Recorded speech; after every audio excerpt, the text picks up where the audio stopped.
Okay, here we go. Yeah, sweet. It's good to be here. Oh shit, forgot the thing again. Okay.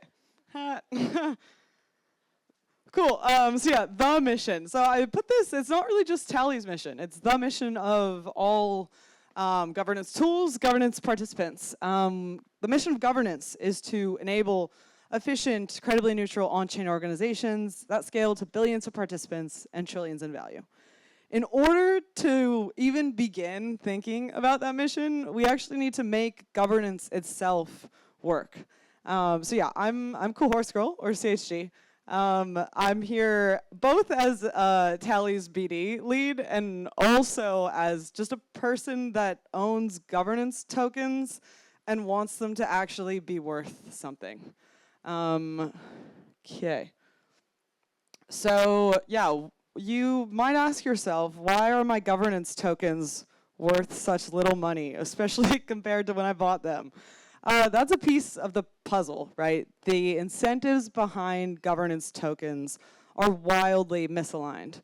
You sort of have two groups of people. I don't know how well you can see this graph, but on one side, if the token price is just about zero, it's easy to financially attack the DAO, and we've seen that done. We saw that done in Compound just a couple months ago.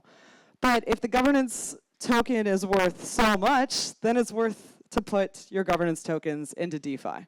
So you're sort of parsed with this difficult question of, do I want to contribute to the security of the DAO so my token doesn't go to zero, or would I rather take the risk, hope someone else does it, and I'll focus on getting my bag in DeFi? We all know what I'm going to pick, along with others.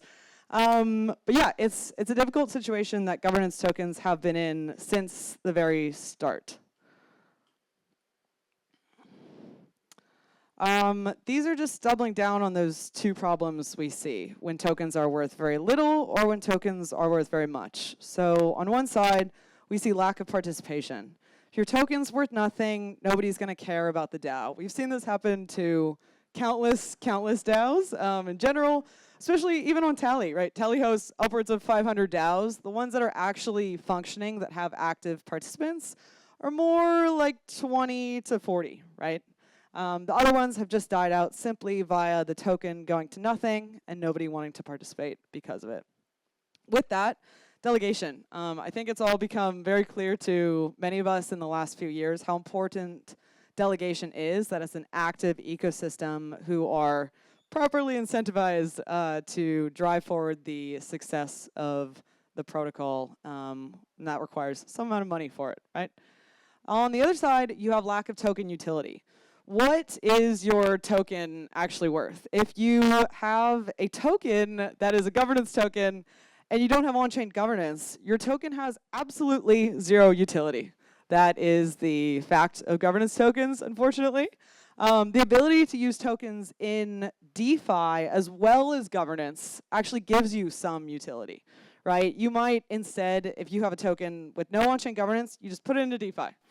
With this way, you can get money for your DeFi rewards, and you can also participate in governance, which is important both to the sort of meta vision of the DAO, making sure the DAO works, and it also should be important to your personal bag, right? If you are not using your tokens to defend the DAO against malicious attacks via voting down those proposals, you're ultimately also going to zero.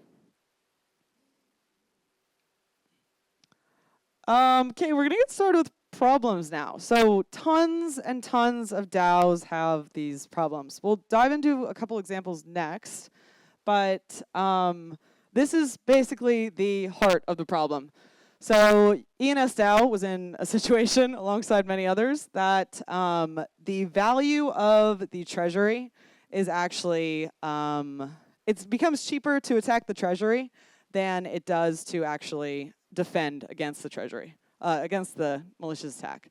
So you see on March 14th, the DAO became vulnerable to basically 51% attacks.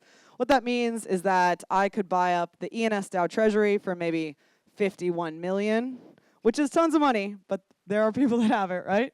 And then the only tokens that would be able to vote down my malicious proposal would be worth, say, 50 million. Obviously, at the end of the day, there are attackers who do want to take advantage of this amount of money and have the amount of money to do it. What ENS did was establish a canceller role, which is a very centralized reaction. But again, at the time, they did what they had to do. Several other protocols, very important ones, are at risk of attack. There's 3 up there. I'll dive into the compound example. The compound we saw got attacked in this very way by Humpty, who was actually just doxxed today, if you check Twitter. But yeah, again, treasury attacks are not only possible, but likely. We saw Compound, where Humpty bought up a bunch of tokens, attacked the DAO, and here they were. Good pick, Yutong. Yeah, my bad. Yeah. So, yeah, Tally's belief is that successful governance is at the foundation of the crypto economy, right? Like we said, Tally's never going to be able to accomplish our vision. Neither are most of the DAO tools or DAO participants without the governance tokens actually working. This is why we've created the Tally protocol. So governance drives success when value and security are aligned. If we think about what we just looked at, we see that people have to choose between standing behind the security of their DAO, voting down malicious proposals, or making money. Like we said, people are going to choose the money. Tally protocol aligns incentives by distributing voting power to token holders, something we've all been waiting for, right? If you're at all lost, think Uniswap fee switch. I think that's a good place to start about what this actually means. You are a member of a DAO, and you get to receive some kind of value of the DAO based on holding those tokens. So how this works is when a user stakes their token in the Tally protocol, they receive a staked LST token in return that can be used in DeFi or restaking and can obviously be exchanged at any time for the equivalent amount of underlying DAO token plus any automatically compounded accrued rewards. Holders can still, as you normally function in a DAO, choose to delegate the voting power of their tokens to themselves or to someone else, or to allow the Tally DAO that will eventually exist once the protocol is live to do that redelegation for them. I want to emphasize, this is not Tally capturing any kind of DAOs. DAOs will be able to set their entire delegation strategy, entire restaking plan from the get-go. We help create a proposal, and then we follow it to its execution. On top of that, staked LSTs automate the process of accessing rewards for token holders by automatically claiming staking rewards and redepositing them back into the staking contract. This means that the underlying position can grow without manual intervention, something we're all excited about, staking across the ecosystem. I want to touch on 3 groups this actually helps. So you're getting governance staking, governance LSTs, and then finally delegation strategy. Governance LSTs make the token holder happy. You're happy that you get to use your token in DeFi without, again, giving up the security of the DAO. You're also stoked as a DAO that you're getting some of that security back. So if you have DAO token holders that use the Tally protocol, they can either delegate, or if they don't, that voting power is returned to the DAO. The DAO can decide its own delegation strategies to optimize governance participation. We often have questions on what that will actually look like, right? So what we're thinking right now, and that's totally up to the DAOs, but we're just helping advise, is sort of a combination of professional delegates, community leaders, maybe some core team members. DAOs can design this redelegation strategies however they want. I think some good maybe example that makes sense to everybody is, say Arbitrum has a lot of tokens deposited in the Tally protocol that are initially not delegated. They'll be returned to Arbitrum DAO to decide what to do with. Arbitrum DAO may redelegate them to L2 Beat, maybe a few to Coolhorsegirl, a few to maybe core team members that are active in the DAO. So they'll all be able to use that voting power to protect against any kind of malicious proposal in a way that Compound DAO wasn't able to just a couple months ago.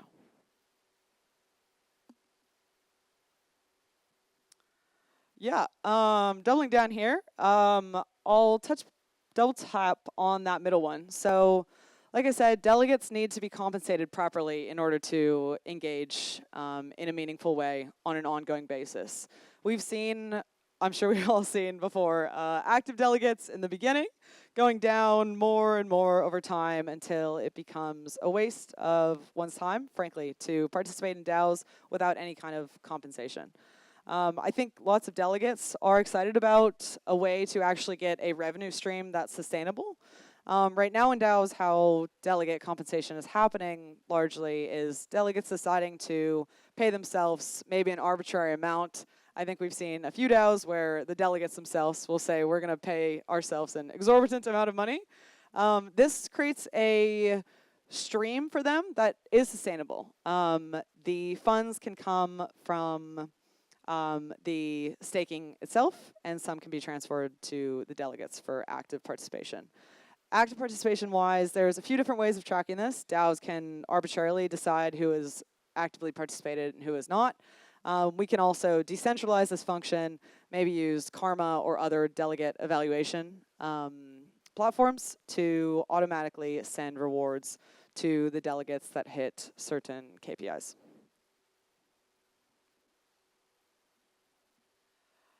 I'll touch on some of these. So we're excited about the Tally protocol because, like I said, it aligns with the goals of governance as a whole, not just as Tally, or not just as a DAO user, or not just for DAOs themselves. We're trying to work for the space entirely because that's what we need to make Tally work. One important part of this is modularity. So DAOs can build this basically however they liked. I really appreciate the Aragon talk earlier about how you can just add on modules and delete them as you go. As time goes on, ones that's used can be traded for new ones that we can't even conceive of right now. The protocol and its use for individual DAOs can be completely customized per DAO and is under the ownership of each DAO. So going forward, they don't need to go through Tally to fix it. They'll be able to develop that themselves.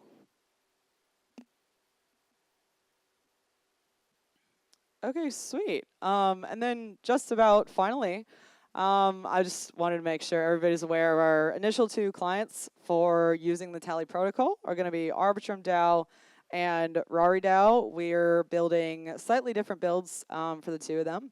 That will be a good testament, whichever way it goes, to the success of the protocol in the next few months. We're actively lining up our roadmap for Q1 of some yet unannounced DAOs to use the Tally protocol. And we're super interested in talking with anyone who wants to engage staking for their DAO. Yep, so that's it. You can always hit me on Twitter or email, or on my Telegram is Coolhorsegirl without the 2. It's only a 2 on Twitter because it got hacked by a porn bot a couple years ago. Anyway, that's the Tally protocol and how we're building governance that actually does drive success, and that's by fixing governance tokens. Thank you. Woo! Hey, super cool stuff. One thing that I've always sort of like not been super clear about is I know there was a component of like restaking as part of this as well. Is that sort of like generally how you guys think the yield is going to come from? Or is it sort of just generically like, hey, like we don't have an opinion about where you put these tokens for yield? Like it's kind of up to you to implement the strategy. Just want to get your latest update, I know, on this sort of like, where's the yield generally coming from? Yes, where's the yield is a great question. So yeah, Tally doesn't want to have an opinion of like, this is where the yield should come from. So ultimately it is up to DAOs completely how they want to fund it. Some DAOs might even set up staking without having a yield source. Our recommendations right now are to do restaking down the line, actually, and right now focus on finding a source of yield that's sustainable within the DAO. Right now, that's in chats in Arbitrum's working group as well as Rari's about what they're actually going to go with. Some things we've recommended to them is token inflation, I think is a simple one that makes sense for a lot of DAOs.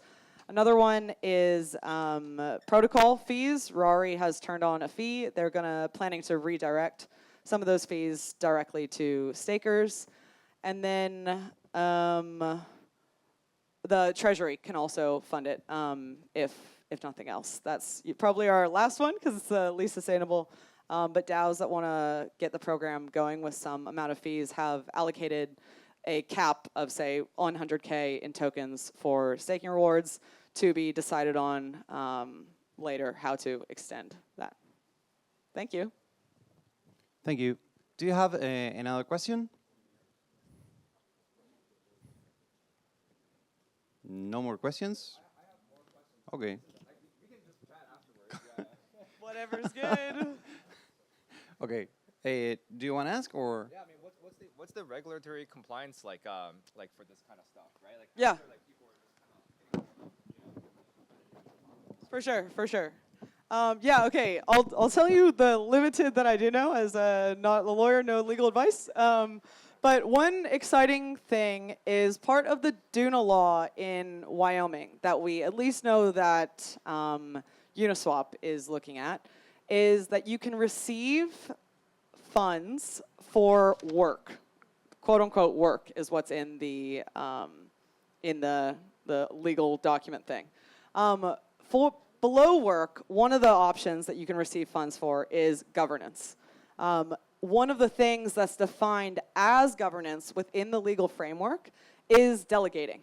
So all you need to do is deposit into the Tally protocol and then delegate your token, and you are legally able to receive staking rewards if we're looking at the Duna framework. We're hoping that that sort of sets the stage for other legal frameworks, but it's optimistic that at least within the first of its kind, sort of, there's a legal path to receiving staking rewards, and all you have to do is click the delegate button one time. We'll see how well that holds up. But yeah, okay, Yutong and I will talk more after, but thank you guys a bunch for your time, and hit me up whenever.